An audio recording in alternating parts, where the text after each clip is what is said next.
Hello everyone, and welcome to the last chapter of Introducing Python. This is chapter 6 on introducing the file system, files, and reading and writing to files from Python. In this, we are going to look at how to create our own Python files and run them through the terminal. Now, as it happens, I have the terminal open right here. Now, we are going to get into JupyterLab just in a minute, but I do want to remind of this terminal. For many people, it's possible to run these notebooks either on a cloud service, Google Colab sort of thing, or to run them through the Anaconda Navigator. However, I did recommend in the first video that we run them through the terminal, and we're going to revisit that terminal now later. So just to remind, this is what it looks like on my computer right here. On your computer, it might be white on black or a different color. On Windows, it might even be blue if you're running in the PowerShell. But they should all be pretty much the same. We have a cursor, we enter a command, and we'll run that command. So I'm going to type in JupyterLab, and that's going to bring up JupyterLab as usual. And now we'll just clean this up a little bit. I will first get us as a pop-up and move me up into the corner. Now this is chapter 6, the file system, and once again to remind, as every other case, we're going to restart the kernel and clear all the outputs. Now the outputs in this are going to be somewhat interesting, well, I guess, because they're concerning my computer here. So this is the file system on my computer, and you may need to edit some details for it to work on yours, but we'll see more of those details down below. First, let's just get into some thoughts about what it is that we're running on. Now, this is a computer, and Jupyter is a little server that's running on the computer, sending it to a browser. But the whole kit and caboodle is happening within an operating system. So Windows, Mac, Linux, Chrome OS, iOS, they're operating systems. What they do is manage what processes that are running, how much memory to give those processes, where to find and store data, where to write and store data. So this is based on something called a von Neumann architecture, or this is from John von Neumann, one of the real greats of computer science. And you can kind of recognize the general concepts of this. It's got an input device, things like a keyboard or a mouse, but it could be pretty much any sensor for a computer. A processor that does calculations, and so that's the your little processor in the computer. Memory that stores things, and we tend to have both fast and slow memory, or short and long-term memory.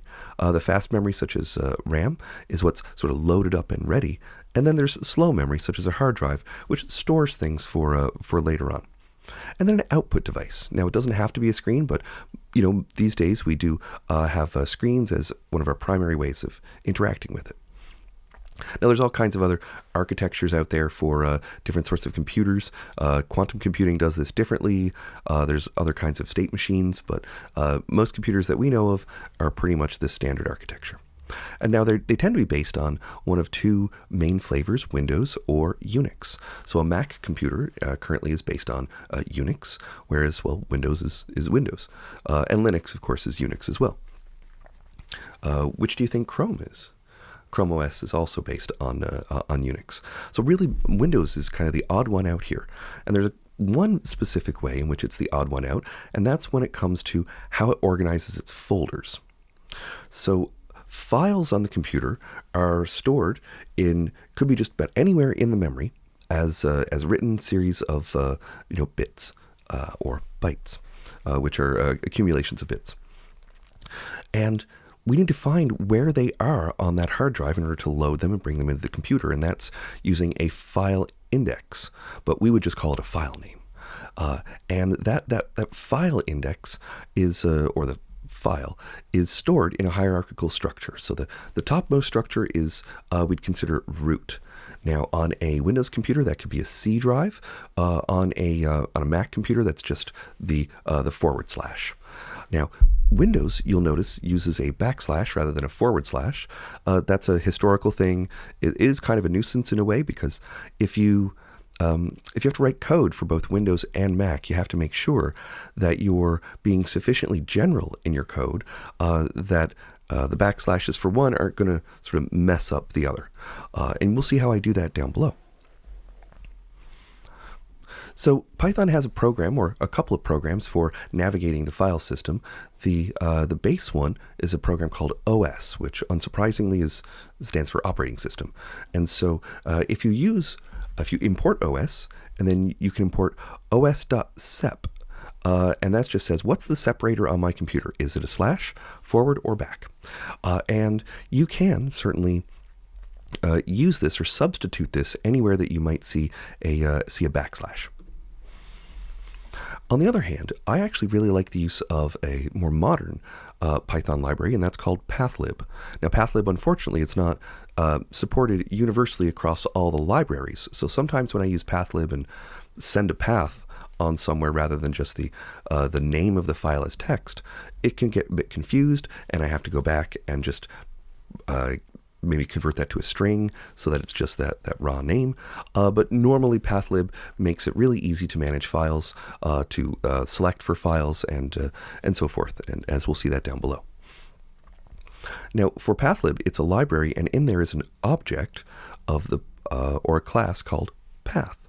So normally what we would do is just import the path class and then create a path object.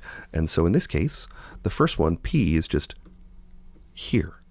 So if I go with this dot in there, that just says whatever folder this is in, that's where we want to be. And so P will be equal to that. And then if we had a file in our current directory called file.txt, then we could open it like so. Now you can see me make use of that down here. And so we have path right there. And then I have pn equals p/probably not. So what this means is in this folder right here, I have a file called probably not. And then we'll see if p exists, and then we'll see if pn exists. And of course, the answer is probably not. Oops. Okay, so the first one, P, it says it's dot, and it's true. It's definitely, there's a here, but there is no file under here named probably not. Now, let's actually have a look at this file folder. If I see show in file browser, you can see these are the files that I am using right now. And you'll notice that in here, and not in the GitHub, is this one called Scratch. And that's what I use for just putting together some loose code. I don't check it into GitHub because you can see it's just working text of any sort. But I can go down here and go scratch.ipynb. And then, yes, true. See, so that file definitely does exist in here, and so forth. So how do you get to the root directory on any given computer? Well, like I said, on Windows, there's a C drive. That's the default drive for an operating system. And then all the files go below there. And Mac, you just have this / that's root. And so you might have then applications and then the name of the application. So both of these... Oops. Both of these would be the location for the Firefox browser on Windows or on Mac. Now we can also navigate there using the terminal as well as we can using the file system. So if I go into the terminal back here, what we can see is that there's a whole bunch of like comments and code. It's saying I should probably update, or there's an update coming for Jupyter, and this is all a bunch of text. So I can't really work in here right now. Now, if I wanted to close the Jupyter lab server, I can start working in here again. Now, there's also a way I can work in here, but we'll using the and symbol. But we're not going to worry about that for now. What we're going to do is we're going to start a new terminal session. So just watch this. Here's a new terminal session. Now, in my current computer, was set up by my department, and so it's got a host name for my department called OII Tantalum. Yours might be called Home, or it could be anything else, 006. Sometimes they can be set by your network. And this is the name of my account. This is my account name. So now, where are we right now? If I go like this, you'll see present working directory. This is in the terminal. You can see I'm under /users/Bernie Hogan. So if I go cd ... and you'll see instead of where it said tilde before, now it's saying /users. If I go cd ... again, it's going to the root directory. What's in my root directory? And these are the standard things that you would find in a root directory under Mac, and under Windows, it would be whatever you see under the C drive right there. Now, to go back to kind of my home directory, I can use tilde. So if I say tilde like that, it's not going to do anything. Permission denied. But if I go change directory, tilde, and then I get back there. Now, what directory am I in? You can see I'm in that one. These files right here are under my documents under GitHub. So if I go cd, it's got to be lowercase, doc. Now just watch when I hit tab, it fills in documents. Now just watch, it doesn't do that when I go do. And that's because I have a doc and a dow for both of those. But when I go doc, it works. And now I can go GitHub, and that give me a little ding, and that's because it's in uppercase. GitHub, introducing Python. Now you can see down here we have these things. Now they're all names. Some of them refer to folders, and some of them refer to files. We can see that as well with some more details. And you'll notice down right here we have the D for directory at the top of this, and then these right here represent the names, or permissions for the file, who's allowed to read it, who's allowed to write it, which group I'm in, and then here we are, here's some date. It looks like on the 5th of October was when I created this file right here. And if we just do ls, we just get the the plain version there of it. So you can use this section right here in order to navigate through the terminal. We can also see down here how we might get some details from the terminal using OS. So OS, we can see os.get current working directory, and that's where this chapter is. But you can also use path.current working directory. In fact, I think you can even do this. Look at that. So a couple characters shorter. And it says the separator on this computer is, and if you're on Windows, it would be the other way. And this should say not, if you run this, not Bernie Hogan, unless you've, for some odd reason, named your folder after me. But it should say your name or home directory or something to that nature. Now you'll also notice that down here we can write files with Python. So this the first part here is what we're doing is we're creating what's called a file opener. So file out right here is going to be an opener, and if I create that with a W as my second argument, it says we're going to write to this. Now you'll see here open file and then mode. Mode is R, or if we go down here, I suppose it should open for reading, for writing, for creating a new file and open it for writing. You can also use this one. And here are some other ones we can append, and then we have these binary modes. We're not going to cover binary modes right now. It's some pretty handy stuff here, but the most important is whether we're opening it for reading or for writing. You'll also notice that the default is reading. So if we just say open example file like this, and in this directory right here, there is no example file, so I think it's probably going to throw an error if I do that. File not found error. But now if we say W, of course we get a file not found error, or we wouldn't get a file not found error because it's going to create that file for us. And so I'm going to do that, open this file. Here's the example file. You can open it in a text editor too. Okay, so watch this, and now look, example file is right there. Now Jupyter happens to have a text editor, so we could say open with editor. Same really as just double clicking on it. And here is our text file, and you can, and so forth. So now we have one. Now I can also, in this case, write an additional text file right at my root directory right here. Now, if you run this, again, if your computer is not named Bernie Hogan, which it probably is not, then this should throw an error. It'll say like path not found or something to that nature. But I will write it. or I will run it, and example file 2 did not show up over here. I refresh, it's definitely not there. Where is it? It's under my root directory. So if I go to my terminal here, let's see, what directory are we in? We're in GitHub. So if I go cd ...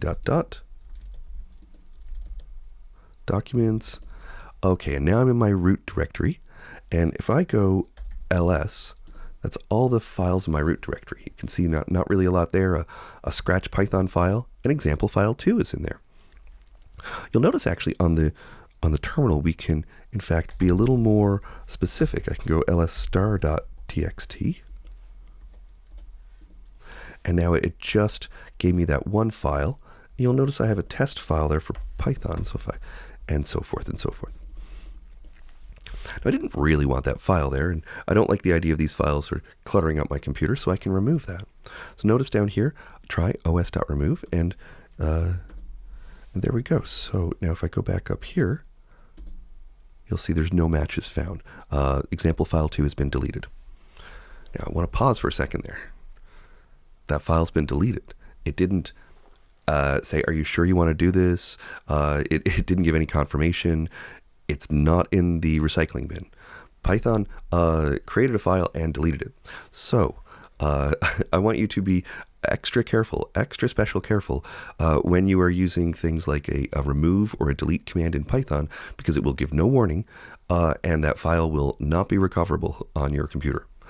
In theory, if your computer is not encrypted, there are possible ways for you to read over the hard drive and detect if a file was there. And forensics can do these sorts of things. It's one of those reasons why we would recommend encryption in case your computer is lost or stolen. If it is not encrypted, people can read over and try to find those files. If it's encrypted, it's profoundly difficult to do that, even if they have access to the computer. If it's deleted, it's effectively gone. And so for that reason, for security, you should have your computer encrypted, but also for safety, you should make sure that you're not removing files willy-nilly, and you're not running arbitrary code in Python that could do such a thing. You'll also notice that, I used users Bernie Hogan, so it didn't work. You might have typed in your own name there or just tried it, and it said file not found, and so nothing happened. Now I want to find a way to make that a little more generic so that depending on, regardless of whatever computer you're on, you should still be able to do this. So now let's try this again. And this time, I'm going to use ... rather than what I'd used before. So what does ... mean? You might see, as you'll notice with these cd ... that means the directory above.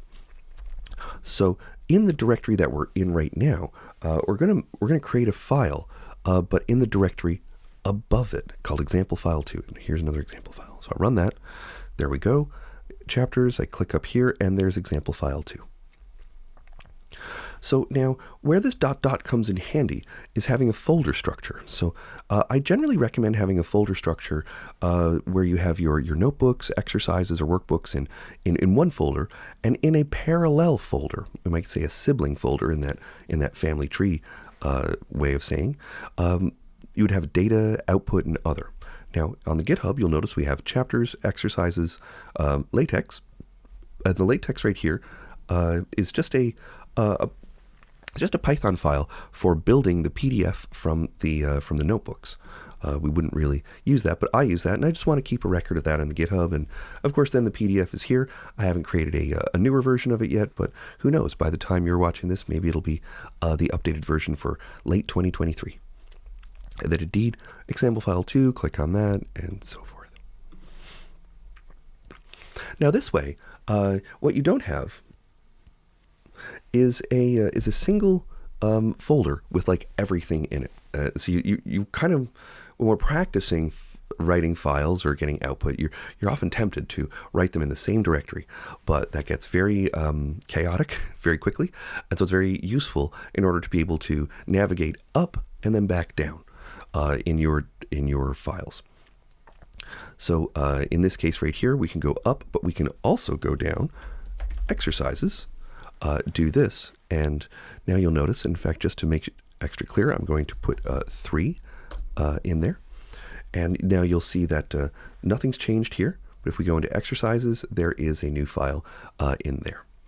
And in fact, I'm just going to straight up delete that file right now.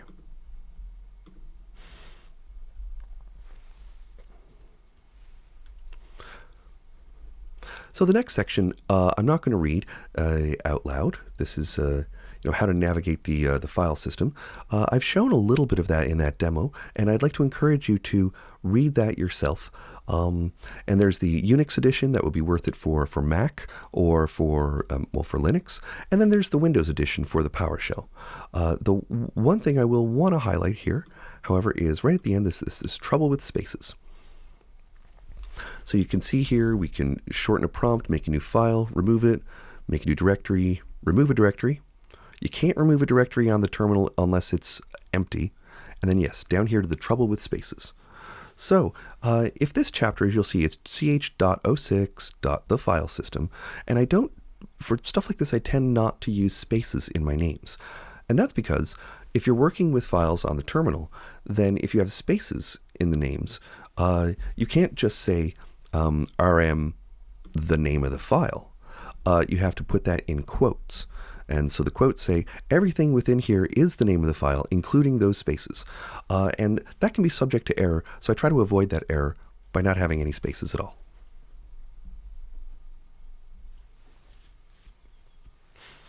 Some of this stuff is pretty much the same on the PowerShell as well, but there are some interesting new commands. You'll see things like how to make a new file. It's touch and temp file for Unix, but it's null and temp file with these little angle brackets that are kind of like pipes, or saying, put this into that. The Microsoft help page that I've linked to here is actually pretty useful for like the remove item and for other stuff, so you can navigate that way. And again, the trouble with spaces is pretty much exactly the same on Windows as it is on Mac. So as you noticed above, when I created a file, I used the file opener. And so now we can see this with a little more detail down below in the documents. So below, we're going to open a file for writing. We're going to check if we wrote it correctly by opening the file that we just wrote. We're going to append stuff to that file. So if you have a file that exists, you can. It's not just like a one-shot thing. You can add stuff to the end of it. And we're going to check if we read it again, and then we're going to just write over that. So let's watch and see how we do this. Now for the specific file and the quote underneath, you'll notice I've used the Tao Te Ching. This is an old Chinese text. One might say a text of wisdom. For some, it's religious text. For some, it's just philosophical. But I really like the opening first couple paragraphs, and that's because I think they relate a lot to data science in some way. They relate to a lot of things. But let's have a look at them here. It says, the Tao that can be told is not the eternal Tao. The name that can be named is not the eternal name. So you'll read that in a lot of different translations in different ways, but it's meant to suggest that the world out there is just the world. And if you can tell people about it, it's not the world in its eternalness, it's the words that you used. Now that's important because in our world, we tend to want to measure things, and then we say something is maybe, someone has a score on extroversion. But what it really means is that we're trying to summarize some features about that person in the world that we can encode as extroversion. So despite being a very old book, it has some perhaps meaningful modern ideas, and we're going to write those to a file. So here's our string. You'll notice I use 3 characters or three quote characters, and so that we can make this string break across the page. Now these breaking right here, these are new line characters. They should be included in the string when we write it. So first we're going to write it, example tau.txt, and you'll notice it will be, I don't have a folder here or a directory structure, so it's just going to be in this folder right here. And then we're going to write it, and then we're going to close. We're going to check to see that it worked by opening it and then printing what we read and see what happens. So you can do this in 2 steps if you like, but I have it in just the single cell, so it should print it out. And look at that. We opened it, we read it, and then we printed. And I closed once again. So now the second name of the Tao, or the second paragraph of the Tao, helps kind of reinforce the concepts from it. says naming is the origin of all particular things. So that's really fascinating, how we make things particular by giving them names, but before then it's just stuff. So that's a pretty neat concept to add onto this. So we're going to append. So you notice here I've created another file opener, and I say open, and I use the A for append. I write, I flush, and then I close. Now, do I really need to flush? Well, in life, as well as in this, it's of course it's useful, but also sometimes in life and sometimes here, it's automatic. Generally speaking, what the flushing does, and the text for that is written down below, but there's a buffer in between Python and the hard drive, and the operating system. It manages that buffer. So it decides, I'm writing over here right now, I'll get to you in a minute. Okay, I'm going to write this, and I got to read from this. And so it's very busy. And it might not flush what's in RAM, which says it's definitely there to be read, to the hard drive without being explicit about it. Now in Python, with something so small, it's almost certainly going to squeak that in among all the other things that it's doing. As a computer, computers are pretty fast. But if you're reading a lot of text or reading it continuously, or writing a lot of text and writing it continuously, you may want to flush in case, let's say there's an error in your program and you're not entirely sure that everything has cleared. You also see this issue in the way that sometimes USB keys, or USB drives, pen drives, if you add them to a computer, and then you take them out without ejecting them first, the computer can send up a pop-up warning and say you should have ejected this or whatever. And that's because of flushing, is that it may have things ready to write to that drive, and it hasn't been told to flush them all. So if you take it out, you can't guarantee that the stuff that you've written to the drive is really there. And that's why ejecting those pen drives are really important, but also flushing in this case.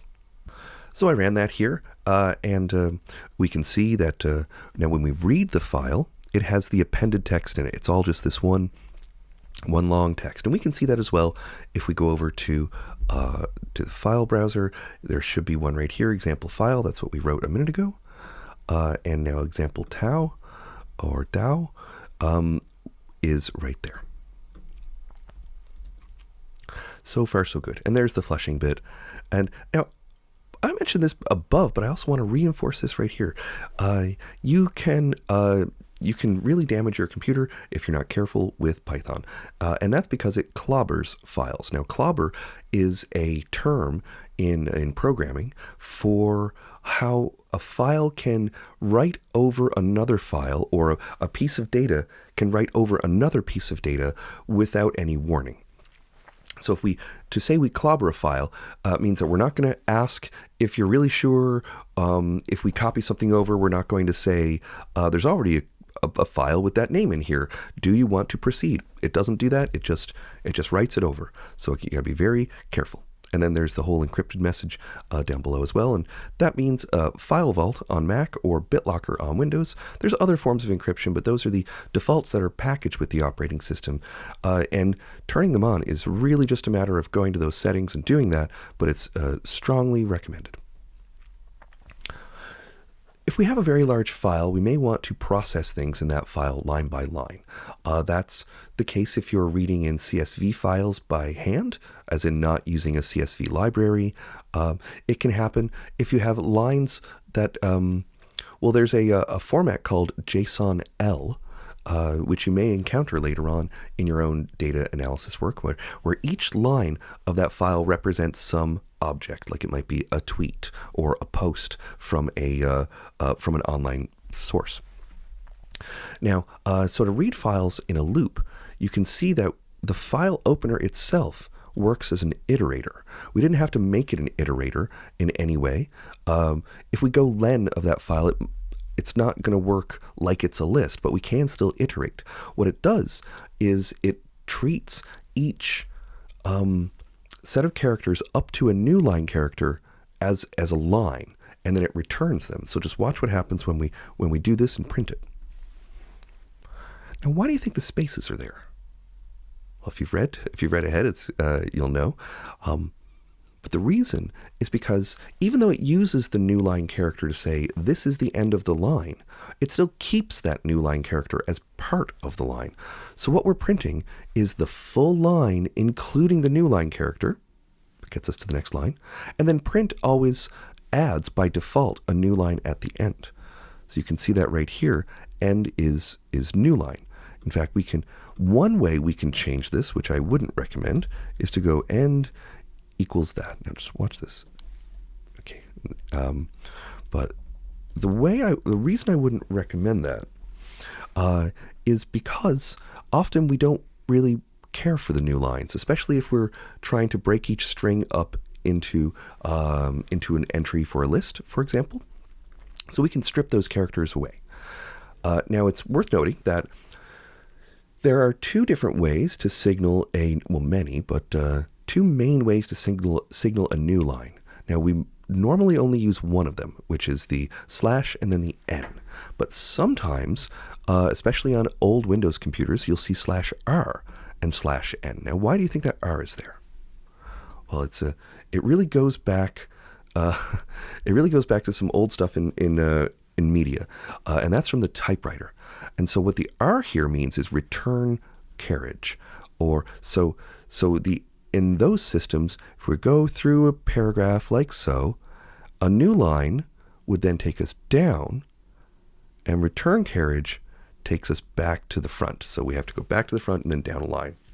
And that's kind of like a typewriter. I'm not sure if you've seen these. You press an enter key, and then the paper is still where at the end of the line. So you have to like push the paper back at the beginning, then start typing the line and push the paper back. How do we manage that? Do we always look for /r/n? No, we use what's called strip. So we can strip the white space off of a piece of text, and you can either do that from the front and the back, or you can do it just from the front or the back, or rather from the left or the right. So now you'll see here, just watch what happens when we strip off the characters from the right compared to up here. It should just be one line on top of each other. There we go. Now it says down here, print filein.closed, and it says false. Okay, so what that means is that the file opener is still available. The file opener can still make use of this file, which we may or may not want to be the case. Generally speaking, when we're done reading a file, we want to close that, maybe give it back to the operating system, and so forth. Imagine if this file was on an external hard drive, before you close that, if you haul that pen drive out, even though you've read the file, it's still going to say, hey, you should you're still working on these files. And so that's what the file close signals. So just watch how we do that down here. And now there's a couple of different ways that we can do it. You saw above, I suppose. I believe we did that where filein.close. So that's one way to do it explicitly. But we can do this implicitly, and that's a code pattern in Python that you'll see a lot. It's really useful, and we use with. So I say, with this file as this, do the stuff.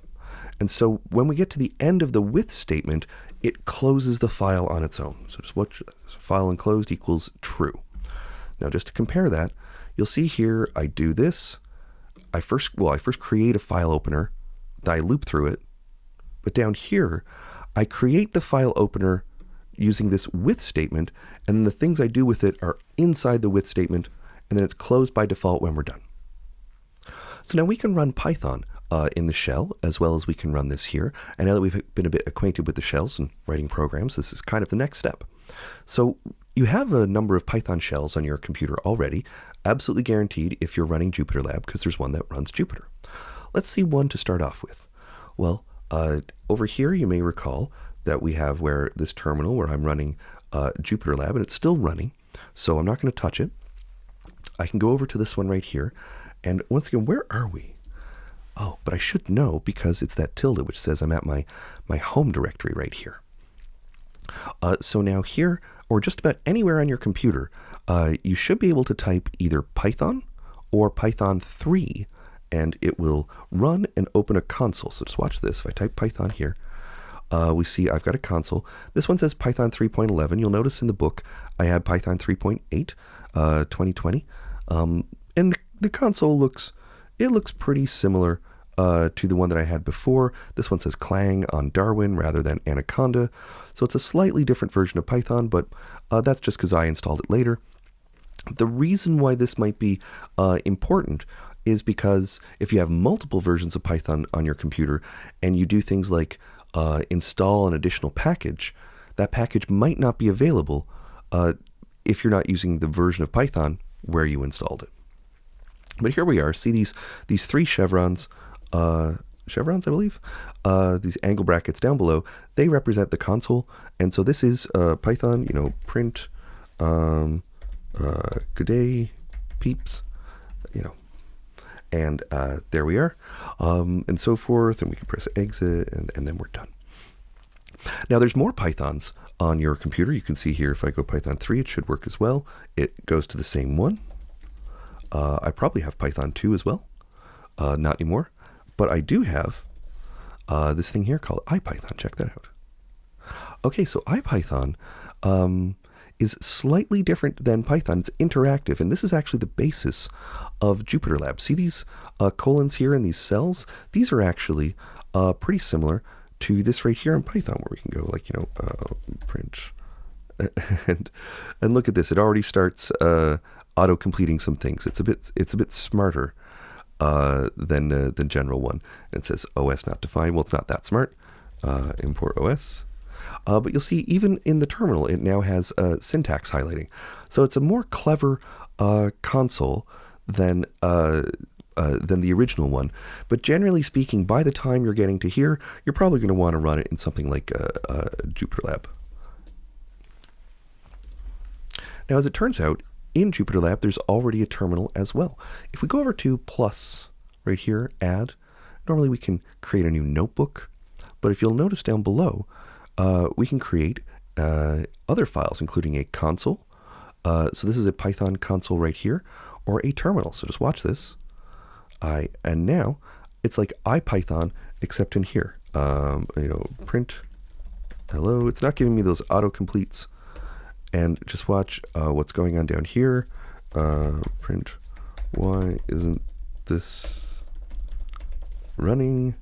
And I can keep pressing enter, and it's not going to run. It's just like, this is just like Jupyter in the sense that this becomes a cell. And so if we go shift enter, then it will run the whole cell. So that way you don't have to just type, comment after or line after line. I'm going to close down that console right there. And you'll notice that we can also even get back to the original Python console. This is a terminal right here. So, and the terminal, whereas when I started a terminal on my computer, I started at my home directory. The terminal that I started here is the one where we were creating these new files right there. But indeed, I can even get Python here as well. Before I exit, I will want to show, I'm not sure if you've noticed this, but in Jupyter, you can, in fact, drag these around. So let's say I want to have both my code and a terminal running at the same time. So I edit my code and then run it down here. That's totally possible. But for now, I'm going to exit that and close that down. Get back to here. So this covers this right here. Here's Python and IPython down there. Here's ways we can interact with the Python shell. If you'll notice in a regular Python shell, you type this, it's going to just see what happens. It doesn't execute because it's waiting for the stuff after the colon. Now we're going to create a Python program to run rather than running in a console. And so now that we've learned how to write files, let's literally write the Python program itself. Now normally you would write a Python program from scratch in a more literal way. And so down here you can see, in addition to terminal and so forth, we can do a Python file right here. Once again, print by this time. And now we have untitled. It's just called untitled, and it has this Python icon and so forth. But we can also create one down here. Now you'll notice I'm using OS rather than pathlib. You can use either. You'll also notice, look what I'm doing here. I have these three quotes. So I let this break across the line. And then also look at these slashes in here. So let's look what happens when I write this. We're gonna read this file and then we're gonna run it. Okay, so here's the file text. I'm gonna open the file. I write the file text and close. So you'll notice I didn't use the with open here. This is all just very line by line and literal. The file can be found by navigating with the following command. Okay, so I have to go to here on the terminal, and then I can run test.py. Well, as it happens, because the console's right there, I don't even need to navigate there. See, I'm already there. So if we go ls_star.py, see there's that test is there. And check this out. I'm going to go cat test.py. What it did is it concatenated or appended all of the text from that file into the terminal. We can also open that file, but opening it from the terminal can be a bit unpredictable because I don't know what is going to be associated with Python files. My guess is that it's on my computer, it's Visual Studio Code. On yours, I'm not sure. So the way I'm actually going to open it is just go over here and go open, and then we can see this is our Python file right there. Now we concatenated it, that just prints it there. In order to run that Python file, we can type Python test.py. There we are. And so instead of, like here where it printed the code, it ran the file, printed this stuff, and then so forth. But you'll also notice, check this down here. It only has a single slash, whereas over here it had two slashes. That's because, of course, the backslash itself is part of an escape character. So what I didn't want it to do was print /n and break across the line. I wanted it to write literally a slash for me. So that might be a bit tricky. Feel free to edit those slashes, write the file, and have a look and see how it behaves to understand how we got from here over to the test.py file and then over to the output. Often when you run a file from the terminal, you want to set some parameters. You want to say some things to that file that's not just generic. Maybe it's very specific. So let's say you have, as I have here, a file that or a program that cleans up MP3 tags. I don't know who uses MP3s anymore directly. Well, I mean, I guess I do sometimes, but they might have some tags. You want to get them cleaned up, so you would send in the folder where the MP3s are to be cleaned up. Lots of things that you can do by adding stuff to your program. In this case, if I go test.py and then arg1, nothing different happens because this is an argument, but it doesn't really know what to do with it. As you'll see over here, if we import the sys module, that's system as opposed to OS. So OS is the operating system, and that's for interacting with the operating system. Sys is for the Python system, and so it will manage things that happen from when you're running Python. And so look what it's going to say here. It's going to say print number of arguments, and then it'll give the length of them, and then print argument list, and then it'll tell me what those arguments are. Okay, so now let's watch this. I'm going to run this. We've just created a new file, and it's called example argv. So if I click on that, that's what we see here, argv and the argument list. So now we can run that file as well, and then try it. So now I'm gonna actually copy this whole line right here, go over to my terminal, and paste that line. So now let's see. It should be arg1, arg34, yet another argument, and this thing in quotes, is that also an argument? Well, let's see. Let's find out. Number of arguments. There's 5 arguments. So the first argument is actually the name of the file. The second is this arg1, arg34 is the third, fourth, fifth. But I know I said 1, 2, 3, 4, but actually remember, this is the 0th argument in the list if we're to index it, and this is the 1 argument, or in index 1, index 2. Now that's really useful, as you'll see if you want to, say, set some details before you run your program.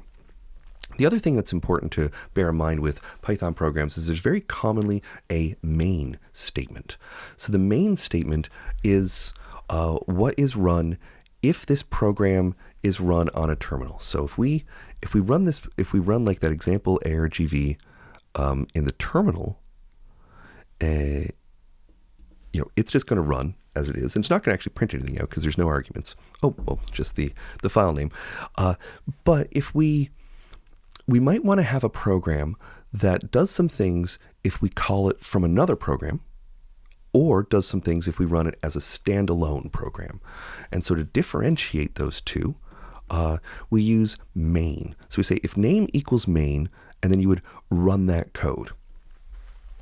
So I say here, here's an example.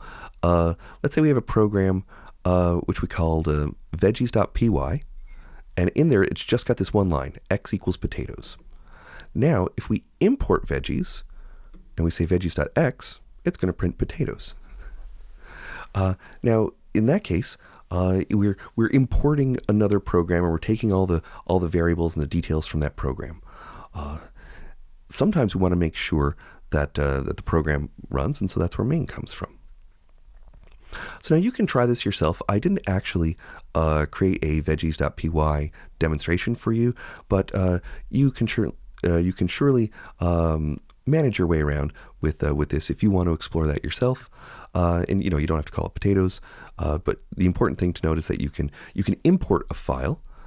So we could in fact just like import test or import example argv, and then all the variables within them will be like test.x or test.thevar rather than just the var. Now down I'm going to show a little bit of pathlib, and it's a lovely module, and it's very useful, and we've seen a little bit of that above.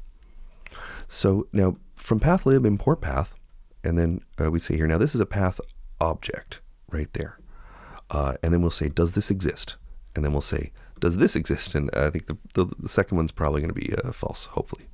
Yeah, okay, that's very reassuring. So with the current working directory, you can get that with path.cwd or with the os.getcwd. Now you would have seen that above, but I just want to have a place for that here. And as we can see here, we can also do this popen here, this open pipe. What that's doing right there, which is pretty neat, is it's the same as if we were to type pwd here, and then this gets returned to our module. So it says pwd present working directory.read. We could probably also, if I don't know, let's see, echo what is this, and let's see, yeah, there we go. Because if we type this in the terminal, if we type that in the terminal, then this is what gets returned, and so that's what you can find with this popen. Okay, so I'm back here in the code, and we see popen again. Now you notice that what we've printed out here is a string, so that's useful. It tells us what directory we're in, but it's actually a bit hard to parse. Now, of course, we can get at that directly here for get current working directory. Now, just watch what happens when we type class string. And so we split the string. We can split that by os.sep, and it'll get us nothing at the beginning. Users, Bernie Hogan, blah, blah, blah, blah, blah. Now, why is there nothing right here? And that's because when we split, let's say I'll demo this here with a string with something else. Say text equals m and m and m's are nice. Okay, so we see, if we have M and M&Ms are nice. And if I was to go result.split the letter M, oh, good goodness. You see that there's an empty one at the beginning because it splits the whole string, and it has an entry for the fact that there's an M at the beginning, so there's something at the beginning, and then this would be the second entry according to Python. By contrast, if I take that out, you'll notice that it disappears. And so that's the same thing down here. There is a slash, an os.sep at the beginning, so that says this is root, then underneath. It's all right, but it's not really the best way to manage a path. And so pathlib allows us to create path objects that we can work with a little more cleanly. So same thing, print the current working directory. What we'll see here, POSIX path, it's not scriptable. It's not a string like what we had before. And so that's one thing to bear in mind. But now just look what happens down here.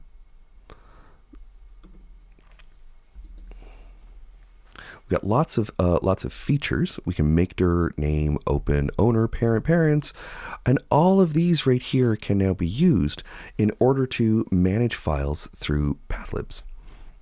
We can do things like say, if the path is a directory, if that's true, then we can do things like go through the directory. So right here, you'll just look, if the current directory, and where's curdir? Remember curdir I created up here. And I say if curdir is directory, enumerate them. And I say just, well, after the first 5 or 6, then stop. And if I leave that out, it should run and list off. Yeah, there we are. There's all the files that we see over in this directory right now. So you see, this is how we might iterate using the path. We can also do a global search. So you see here, this asterisk right here is going to be a wildcard. Now the wildcard is not just for one character, but any character that such that we have this before it and this after it. And so that should give us all of these files right over here on the side. And look at that, there they are. You'll also notice that it doesn't give them in a sorted order. You'd have to sort that order yourself. It gives them in the order that they just come back from the file system, which could be a bit unpredictable. So now the different parts of a path, we can now get into them usefully with pathlib. We can have parent, stem, suffix, and name as examples. And I didn't show name down below, but it's the stem plus the suffix. So let's have a look at here. For I in curdir.glob, so that means in our current directory, get all the stuff that's like this. So that's these up here. So we should in theory get all of these files. And then we'll print the stem and the suffix. And this is I'm going to use as a separator. So it should print the stem and then, caret, caret, caret, and then the suffix. Otherwise, print something else. So you see here, these are all IPyMB files. Now you notice that it said here, else at the end of my for statement. I don't use that often, but here's an example of where I used it to do something at the end of a for statement. And I said i.parent. So these files here are all in, and then this directory. So I'm just practicing with parts of a path here. I'd encourage you to try that yourself.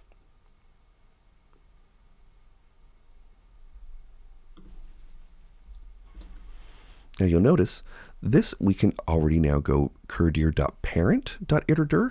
So you've seen how we're using different parts of Python as objects rather than just as like string addresses. So the parent in this case will be the root directory for introducing Python. So it will be this stuff right here. And you'll notice that this is slightly different than what you see over here. What's different is that these files with the dots in them are available. These are hidden files on Mac. You wouldn't necessarily see them. You can see them, and in fact, I'll show that here now.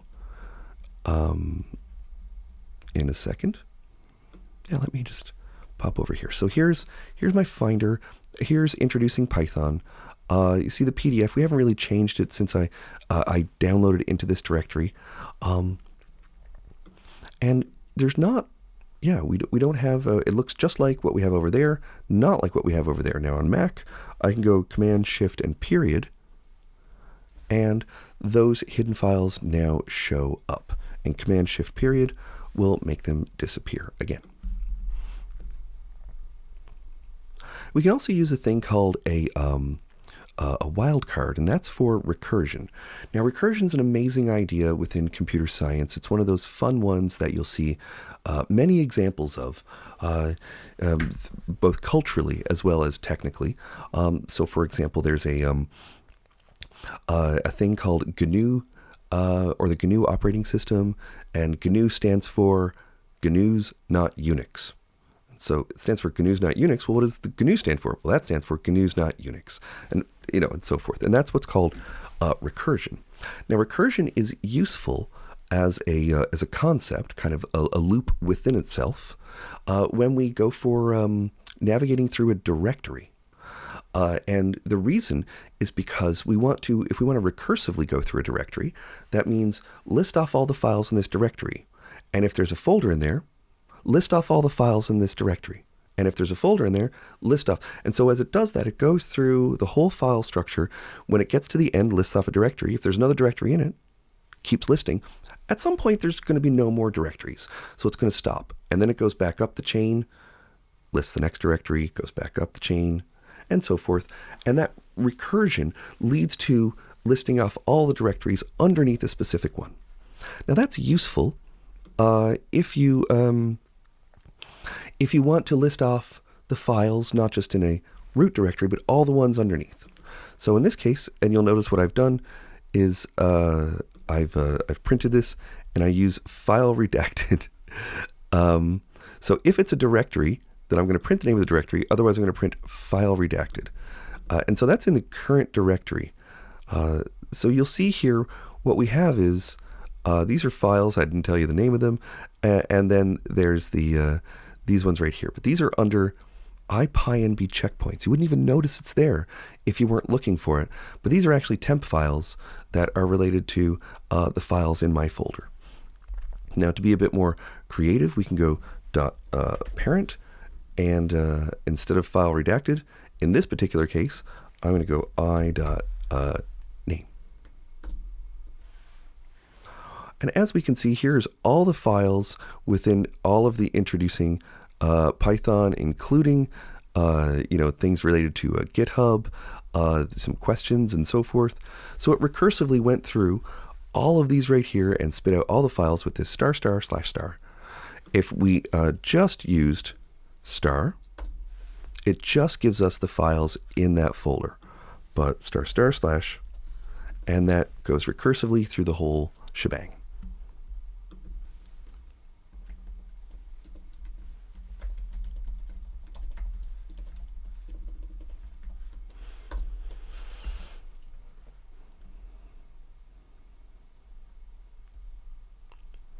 So we're getting pretty much near the end of this.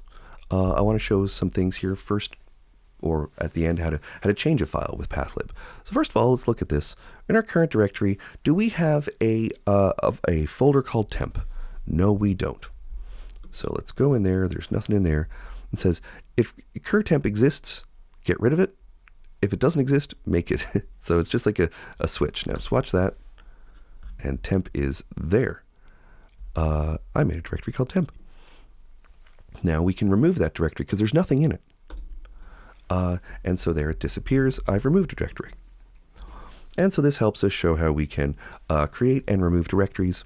You can also see within the files how to create, or within the documentation, how to create and remove a file itself.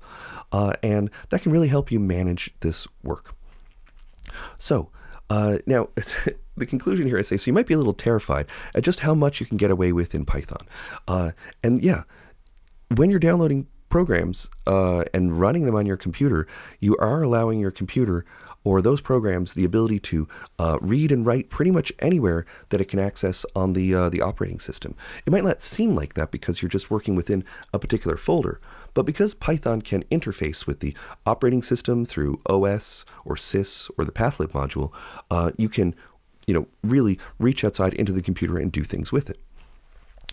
Now you can do that, of course, through JupyterLab, but you can also do that through the terminal, as we saw right here, and that terminal can be available in JupyterLab, but of course it doesn't have to be. You can also have a terminal out here. Now that terminal can either be a standard Python one, like so with these simple chevrons. It can also be the IPython shell. And when the IPython shell is available, you can type multiple commands, run them all at once, and it also has syntax highlighting as well. Finally, you can run Python programs, and those programs right here they would have .py at the end. So we go python.py and it runs the program, and then they can have arguments in case you want to do things within those programs. Generally speaking, you would either run a program directly or you would import that program to another program. If you run it directly, it should have a main statement. It's not absolutely necessary, but it is useful and relevant, because if you import that program to somewhere else, it'll run all the code, but it won't run what's in the main statement. So that can be handy if you have extra functions and things that you want to borrow in a second Python script, but you don't want to run the code in the first Python script. You just want to have those methods available. So that concludes the chapter, and I guess that concludes the book. So now this book gets iteratively compiled as a PDF. The most recent versions are on GitHub. They tend to get checked in. There will be a version that's coincides with this video that you're seeing here on YouTube. Where to go from here? Well, there is in fact a where to next chapter, and I don't really cover so much of this. I just give some examples of some websites, places where you can learn, communities and forums. I also want to recommend the use of LLMs. ChatGPT especially can be very accurate in code and very good for learning if you're not understanding what's happening and you want to interrogate your code. It seems endlessly helpful, so you can keep asking and say, I don't understand that, what does that mean, and so forth, and it should be able to eventually meet you where you are. Now, as for practice, the book itself also has some practice chapters in there. So you can see under exercises, we have short questions, short answers, and then longer ideas. And now for the short questions, I don't have the answers within here. They are sorted by chapter. So there's not much for writing files. We sort of end at functions and classes, but these are some challenges here for functions for you. Now, as for chapter 6, you might see that in the longer ideas. And so here are some projects that you can do that are a bit longer than just like debugging a bit of code that can help you think about how to put together a whole program that's going to have some functions that have to interact with each other. And I used an example called madlibs here. Over time, I sometimes put additional exercises and supplementary material in these archives, so you can look out for that as well. But that's it for the book. I hope it has been helpful for you, and I hope it helps carry you towards where you want to learn next in your Python journey. So thanks for watching. Thanks for listening. Feel free to put comments in the comments under YouTube, or to check in a bug on the issue tracker on the GitHub for this archive. And finally, have a great day.